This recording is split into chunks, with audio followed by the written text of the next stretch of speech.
Imagine a vast, icy landscape, merciless and unforgiving. A lone figure, a woman, battles against the relentless Arctic winds. Her figure, almost indistinguishable against the white expanse. This is not the story of an experienced explorer or a hardened adventurer. This is the story of Ada Blackjack, an Inupiat woman who defied the odds and outlived men in one of the harshest environments on Earth. Born in 1898 in a remote settlement near Nome, Alaska, Ada Blackjack's life was marked by hardship and survival from the very beginning. Orphaned at a young age, raised in a missionary school, and later abandoned by her husband with a sick child to care for, Ada's journey was one of constant struggle. In 1921, Ada's desperate need to provide for her son led her to join an expedition, one that promised adventure and a substantial reward. The destination was Wrangel Island, a remote piece of land in the Arctic Ocean. The mission, led by the charismatic explorer Vilhjalmur Stefansson, aimed to claim the island for Canada. But Stefansson would not be going on the journey himself. He would send 4 young men and Ada, an Inupiat woman with no survival training. The Silver Wave, carrying Ada and the team, set sail for Wrangel Island. The first year brought the illusion of success, building a camp, hunting, surviving. But as winter approached, the reality of their situation became starkly clear. Isolated, underprepared, and facing the brutal Arctic winter, the team's survival was anything but certain. As we delve into Ada Blackjack's extraordinary tale of survival, we will explore how an ordinary woman faced extraordinary challenges, from battling loneliness and the harsh elements to encountering the unpredictable wildlife of the Arctic. This is a story of resilience, a testament to the human spirit's capacity to endure against all odds. Join us as we journey back to the early 20th century and uncover the incredible saga of Ada Blackjack, the Inuit woman who outlived men in the Arctic. As the Silver Wave navigated the treacherous Arctic waters, Ada Blackjack watched the shores of Wrangel Island approach. The landscape was a stark contrast to her native Alaska. Here, the unyielding ice and the relentless cold formed a world both beautiful and terrifying. The early days on the island were filled with a sense of adventure. Ada, alongside the 4 men, set up camp. They built shelters, collected wood, and prepared for the long winter ahead. Ada's role was initially limited to cooking and sewing, but she quickly realized that survival in the Arctic required more. She began learning to hunt and fish, skills she had never needed before. As months passed, the team's supplies dwindled. Hunting became a necessity, not just for food, but for survival. Ada, once a seamstress, now found herself tracking foxes and fishing in the freezing waters. Each day was a battle against hunger and the unforgiving cold, but Ada's determination was unwavering. She remembered her son, Bennett, waiting for her in Alaska, fueling her resolve.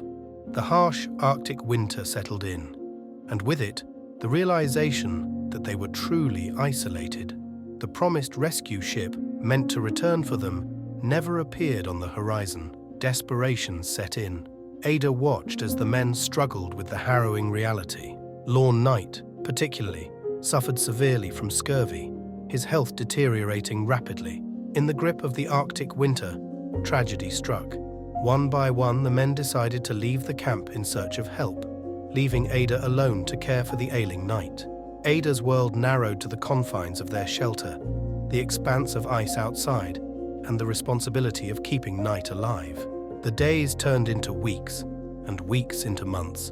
Ada's transformation from a reserved seamstress to a resourceful survivor was remarkable. She braved the Arctic wilderness, setting traps and learning to fend off polar bears. Each successful hunt was a triumph, each day of survival a victory. But as Knight's condition worsened, Ada faced her greatest challenge yet. Alone, with no help in sight, she found strength she never knew she had. The Arctic, once a land of despair, became a testament to her resilience. Every sunrise brought new challenges, but also the hope of another day of survival. Ada's story is not just one of survival against the odds, it is a tale of transformation. In the desolate Arctic landscape, she forged a new identity, one defined by courage, ingenuity, and the unyielding will to live. Alone now, save for the company of the expedition's cat Victoria, Ada faced the vastness of Wrangel Island.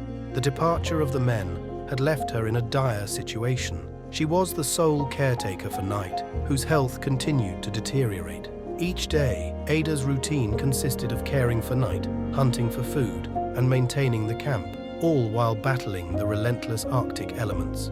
Night's condition worsened day by day. Ada, with no medical training, did her best to care for him, but his illness was beyond her help.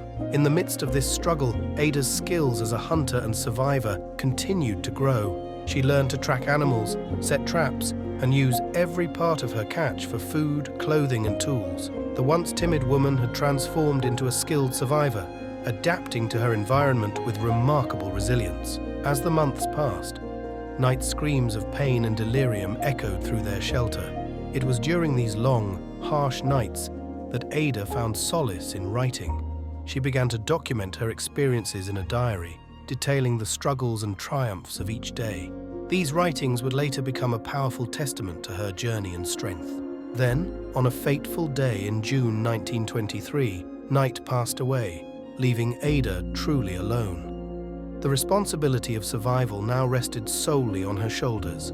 She continued to hunt and gather, braving the Arctic wilderness with a newfound determination. Her isolation was complete, but so was her mastery of the skills she needed to survive.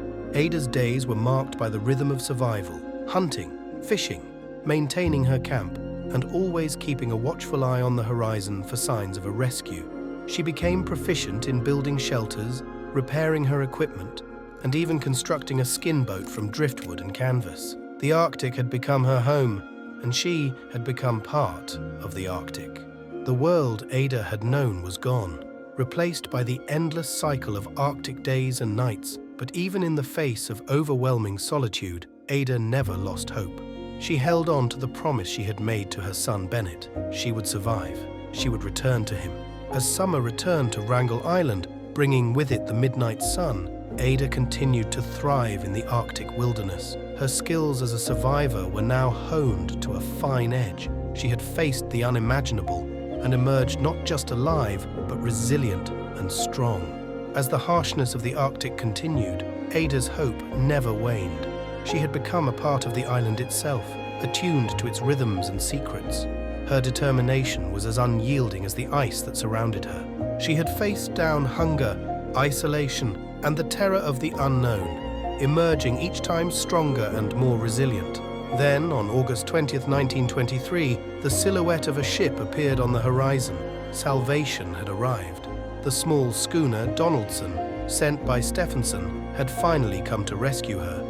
As Ada boarded the vessel, leaving behind the world that had been her crucible, she had survived where others could not, challenging the stereotypes of her time. Yet, for Ada, the true triumph was not in the accolades or the fame, but in the fulfillment of her promise to return to her son Bennett. Ada Blackjack's story is more than a tale of survival. It is a narrative of a mother's love, a testament to the human spirit's capacity for resilience, and a poignant reminder of the often unacknowledged struggles of Indigenous people. Ada's journey challenged the perceptions of women's roles and capabilities. Ada Blackjack, a name that resonates with courage and endurance, remains an enduring symbol of resilience and the unyielding will to survive. Thank you for watching.